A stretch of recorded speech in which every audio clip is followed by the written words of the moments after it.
नमस्कार दोस्तों, मैं सुमित यादव। आप देख रहे हैं क्या खबर है द सुनामी पर। और इस कार्यक्रम में मैं आप लोगों के साथ मौजूद रहूँगा छपने वाले अखबार के साथ। आज मेरे पास अखबार है ये अमर उजाला। आज का अखबार अमर उजाला क्या छपा है इसमें वो आज आपसे बताने की कोशिश करूँगा। कुछ मुख्य बातें, कुछ मुख्य खबरें जो इसमें आज की डेट में छपी हैं उसको बताने की कोशिश करूँगा। तो आगे इस वीडियो को पूरा देखें। और अगर आप लोगों ने अभी तक ये चैनल जो कि द सुनामी के नाम से है सब्सक्राइब नहीं किया है तो सब्सक्राइब कर दे चैनल को और प्रेस करें बेल आइकन सभी लेटेस्ट अपडेट्स के लिए। तो दोस्तों, अमर उजाला में आज जो पहले पेज पे खबर छपी है, पहले पेज से आखिरी पेज तक जो दुनिया का कॉलम है और स्पोर्ट्स का कॉलम है, सारी खबरें आपको मैं बताने की कोशिश करूँगा। जो मुख्य मुझे लगी, जो मुझे इम्पॉर्टेंट लगी, वो सारी जो मैंने मार्क करी हैं वो आपको मैं बताने की कोशिश करूँगा। जो सबसे पहले पे एक कॉलम में यहाँ पर खबर छपी है वो कि जो कोरोना वायरस के बढ़ते केसेस को लेकर अब ये कहा जा रहा है कि 45 की पार वाली उम्र को तीसरे चरण का टीका लगना शुरू हुआ। इसमें 45 उम्र के ऊपर के जो लोग हैं, 45 या 45 के ऊपर के जो लोग हैं उनको टीका लगेगा कोरोना का, उनको वैक्सीनेशन होगी। और उसके बाद एक जो बुरी खबर मिडिल क्लास लोगों के लिए, जो मध्यवर्गीय लोग हैं उनके लिए, कि पीपीएफ समेत जितनी भी छोटी योजनाएं हैं उन पर कैंची लगा दी गई है सरकार द्वारा। ये अमर उजाला की हेडलाइन है, पीपीएफ समेत छोटी बचत योजनाओं पर कैंची, ब्याज दरों में 1.1% तक की कटौती, ये खबर है।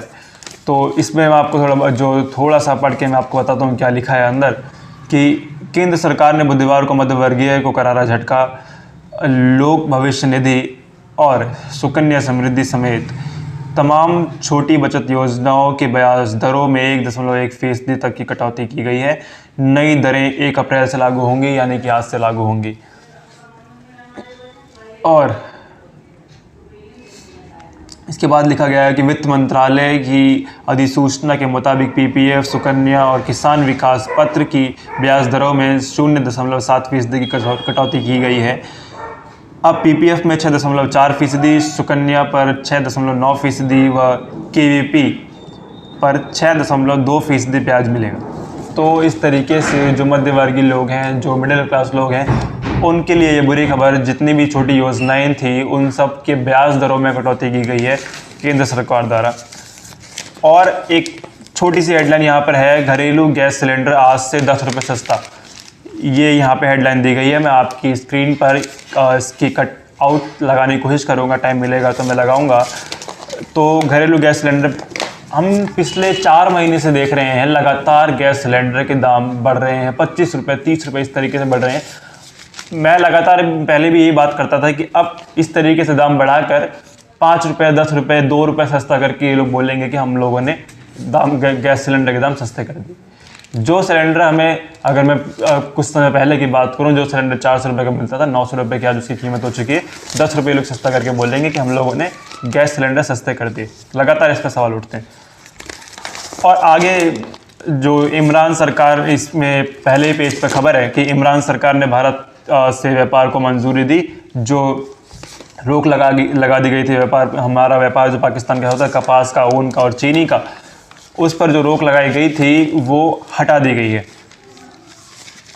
इसके अलावा जो आगे मैं आपको अगर बताऊं तो इसमें कुछ खास नहीं। हम पिछले कई दिनों से देख रहे हैं, जब इमरान खान को कोरोना पॉजिटिव हुए, प्रधानमंत्री नरेंद्र मोदी ने उनको अपनी संवेदनाएं भेजी, पत्र लिखा और जल्दी ठीक होने की, गेट वेल सून की ट्वीट किया प्रधानमंत्री मोदी ने। उसके बाद एक पत्र भी लिखा जब 50 साल पूरे हुए पाकिस्तान की आज़ादी को। तो उसके बाद भी उन्होंने पत्र लिखा इमरान खान को। तो इस तरीके की बातें प्रधानमंत्री की लगातार, भारत की लगातार पाकिस्तान चल रही है, जिसका ये नतीजा कि इमरान सरकार ने जो व्यापार था वो दोबारा से शुरू किया है। अब आगे देखना होगा कि पाकिस्तान के साथ रिश्ते क्या शांतिपूर्ण रहेंगे आगे। तो तमाम चीज़ें हम समझने की कोशिश करेंगे। और उसके बाद मैं, जैसे कि मैंने अभी थोड़ी देर पहले बताया कि लगातार बढ़ते कोरोना के केसेस पर भी जो है समस्या होने लगी है। तो उसके लिए ये खबर कि राजधानी में आज से 500 केंद्रों पर होगा टीकाकरण। 500 केंद्रों पर वैक्सीनेशन किया जाएगा। और उसके बाद तीसरे चरण में, जैसा कि मैंने आपको पहले बताया, कि 45 से अधिक उम्र के लोगों को कोरोना वायरस का टीका लगेगा, वैक्सीनेशन होगी उनकी, और जिसमें 30% आबादी आ जाती है, 30% आबादी को यानी कि टीके लगेंगे। और एक बात जो कि दिल्ली की में है, 33 अस्पतालों में 220 ICU बिस्तर आरक्षित किए गए कोरोना वायरस के पेशेंट के लिए, कोविड के पेशेंट्स के लिए। और ये लगातार हम बढ़ते खबर देख रहे हैं कि एक दिन में 1819 लोग कोरोना की चपेट में और 11 ने दम तोड़ा। ये दिल्ली की खबर है, दिल्ली में ये हादसा, दिल्ली के हाल हैं। और अब सारे हवाई अड्डों पर रैंडम कोरोना जांच होगी, और जिसके बाद तमाम चीज़ें। और उसके बाद मैं अगर आगे की खबर बताऊं तो कल सफदरजंग अस्पताल में एक हादसा हुआ, आग लगी है सफदरजंग अस्पताल में, लेकिन खुशकिस्मती कि सभी लोग सुरक्षित, किसी को कोई नुकसान वहां पर नहीं हुआ, किसी मरीज़ को कोई नुकसान नहीं हुआ। 50 मरीज़ को तुरंत वहां से दूसरे वार्ड में शिफ्ट किया गया, और जिस वजह से किसी को भी कोई नुकसान नहीं हुआ है। आगे खबरें देखेंगे तो यहाँ पर एक खबर और है जो कि रेलवे निजीकरण से जुड़ी है कि 10 रुपये में पूरी सब्ज़ी बेचने वाले का रोज़गार पर संकट। ये मैं आपकी स्क्रीन पर लगाऊंगा। तो ये खबर है, रेलवे के निजीकरण से जो लोग पटरी पर, जो लोग प्लेटफॉर्म पर पूरी सब्ज़ी बेचा करते थे 10 रुपये में, उनके रोज़गार पर संकट। ये तमाम चीज़ें हैं। जिसके बाद जो थोड़ा सा मैं आपको इसमें पढ़ के बताता हूँ।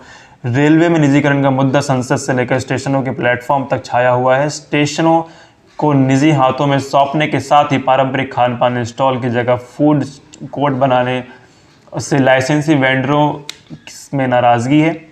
10 रुपये में यात्रियों को गर्मा गर्म पूरी सब्जी उपलब्ध कराने वालों को के सामने भी रोजगार का संकट है। अखिल भारतीय रेलवे खानपान लाइसेंसीज वेलफेयर एसोसिएशन का आरोप है कि खानपान व्यवस्था बड़ी प्राइवेट कंपनियों के हवाले की जा रही है। छोटे खानपान लाइसेंसीज की समस्याओं को सरकार नज़रअंदाज कर रही है। तो ये समस्या उन लोगों की जो प्लेटफॉर्म पर इससे पहले अपने स्टॉल, अपने खाने पीने के स्टॉल लगाया करते थे, उनका ये कहना कि जब ये निजी हाथों में चला जाएगा, और जब रेलवे प्राइवेटाइज हो जाएगी तो उनके जो बिज़नेस हैं उसमें संकट है, और सरकार इस बात पर ध्यान नहीं दे रही है। आगे जो कुछ बड़ी खबरें हैं वो मैं आपको और यूपी पुलिस में SI की भर्ती शुरू हो चुकी है। इसका आवेदन शुरू हो चुका है। आवेदन आप कर सकते हैं अगर आप उत्तर प्रदेश से हैं और SI की भर्ती के लिए आवेदन देना चाहते हैं तो 9,534 भर्तियों के लिए आवेदन शुरू हो चुके हैं, आप दे सकते। और दीप सिद्धू, जिसका आप नाम जानते हैं, उसकी याचिका जो थी उसकी सुनवाई टाली गई है। फ़िलहाल के लिए ज़मानत की याचिका की सुनवाई जो कोर्ट में होनी थी वो फ़िलहाल के लिए टाल दी गई है। और इसमें अमर उजाला में जो एडिटोरियल आज छपा है वो, उनका नाम है, रिटायर्ड जनरल हैं, मेजर जनरल हैं, रिटायर्ड मेजर जनरल हैं, उनका नाम है हर्ष कक्कड़। हर्ष कक्कड़ का आज इस पर एडिटोरियल छपा है, क्या पाकिस्तान वाकई शांति चाहता है।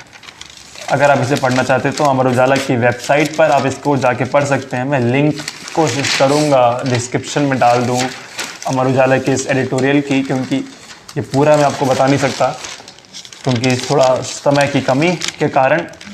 तो इसमें वही जो अभी लगातार पाकिस्तान से हो रही बातचीत को लेकर पहले प्रधानमंत्री ने पत्र लिखा, उसके जवाब में इमरान खान, उधर पाकिस्तान के प्रधानमंत्री इमरान खान ने पत्र लिखा भारत को, और जो व्यापार थे भारत पाकिस्तान के बीच जो बंद हुए थे उनको शुरू किया गया। तो जिसके बाद ये सवाल कि क्या पाकिस्तान वाकई शांति चाहता है, उसके ऊपर एक एडिटोरियल हर्ष कक्कड़ जो कि रिटायर्ड मेजर जनरल हैं उन्होंने लिखा है। आप इसे ज़रूर पढ़ें। और इसके बाद कुछ जो खबरें थोड़ा जल्दी करेंगे क्योंकि थोड़ा सा समय कम होता है, तो कुछ इम्पॉर्टेंट बड़ी खबरें वो मैं जो आपको बताने की कोशिश कर रहा हूँ थोड़ा जल्दी। आज से एडवांस एक्सप्रेसवे पर दिल्ली मेरठ का सुहाना सफ़र। ये 82 किलोमीटर का एक्सप्रेसवे जिससे आप 1 घंटे में दिल्ली से मेरठ तक का सफ़र आप तय कर सकते हैं। 82 किलोमीटर का एक्सप्रेसवे आपको मेरठ जाने की, और जो आप लोग जाम का सामना कर रहे थे, मेरठ जाने वाले लोग जो पुराने मेरठ एक्सप्रेसवे से जा रहे थे, अब उनके लिए थोड़ी सी ये अच्छी खबर, थोड़ी राहत की खबर कि ये अब कल से दिल्ली वालों के हवाले तक, कल से सभी लोगों के हवाले कर दिया जाएगा। और खुशखबरी ये है कि कुछ दिन तक इसमें टोल भी नहीं लगेगा क्योंकि अभी तक टोल के दाम तय नहीं किए गए हैं। तो कुछ दिन तक टोल फ्री ये चलेगा, उसके बाद जब टोल के दाम तय किए जाएंगे तब आपका टोल लगेगा। और इसके बाद अब हरिद्वार में महाकुंभ का मेला लगा है, जिसके बाद ये खबर कि आप लोगों को अपनी नेगेटिव रिपोर्ट स्नान करने से पहले दिखानी। अगर आप हरिद्वार में कुंभ में स्नान करना चाहते हैं तो आपको अपनी नेगेटिव रिपोर्ट, कोरोना की नेगेटिव रिपोर्ट आपको वहाँ दिखानी पड़ेगी इससे पहले। और उसके बाद अगर मैं आपको बताऊँ तो इससे पहले जैसे कि आपने दिल्ली में पिछले साल सुना कि महिलाओं के लिए बसें फ्री हैं, महिलाएं बस यात्रा बिल्कुल मुफ्त कर सकती हैं। और अब ये हम पंजाब सरकार का भी ये फैसला कि महिलाओं को पंजाब में आज से मुफ्त बस यात्रा, पूरे राज्य में जहां वो जाना चाहें मुफ्त में जा सकती है। महिलाओं के लिए बस यात्रा मुफ्त की गई है सरकारी बसों में। तो इसके बाद नंदीग्राम में आज वोटिंग, नंदीग्राम समेत 30 सीटों पर आज वोटिंग होगी बंगाल में, और आसाम में 39 सीटों पर वोटिंग की जाएगी। नंदीग्राम वो सीट जिससे ममता बनर्जी खुद चुनाव लड़ रही हैं। ममता बनर्जी के सामने शुभेंदु अधिकारी, आप सभी लोग जानते हैं, कांटे की टक्कर कही जा रही है कि ममता बनर्जी के सामने शुभेंदु, क्योंकि नंदीग्राम शुभेंदु अधिकारी का गढ़, लगातार नंदीग्राम से शुभेंदु अधिकारी जीतते आए। और उसके बाद ममता बनर्जी खुद, क्योंकि लेकिन सवाल जब इस पर उठते हैं कि जब तक नंदीग्राम से शुभेंदु अधिकारी जीत रहे थे तो टीएमसी के टिकट से जीत रहे थे। अब की बार नंदीग्राम से शुभेंदु अधिकारी खड़े हैं, लेकिन भाजपा की सीट से खड़े हैं और उनके सामने खुद ममता बनर्जी खड़ी हो गई हैं। और ममता बनर्जी अपनी जान नंदीग्राम में झोंक दी है। 4-5 दिन नंदीग्राम में रही, नंदीग्राम में रुकी, वहाँ माहौल देखा और अब अपना सारा चुनाव प्रचार का सारा जोर नंदीग्राम पर ममता बनर्जी ने लगाया। जिसके बाद अब ये लग रहा है कि ये भी कहा जा रहा है कि ममता बनर्जी को खुद लगता है कि अब की बार नंदीग्राम में कांटे की टक्कर है और नंदीग्राम में उन्होंने अपना जोर दिया।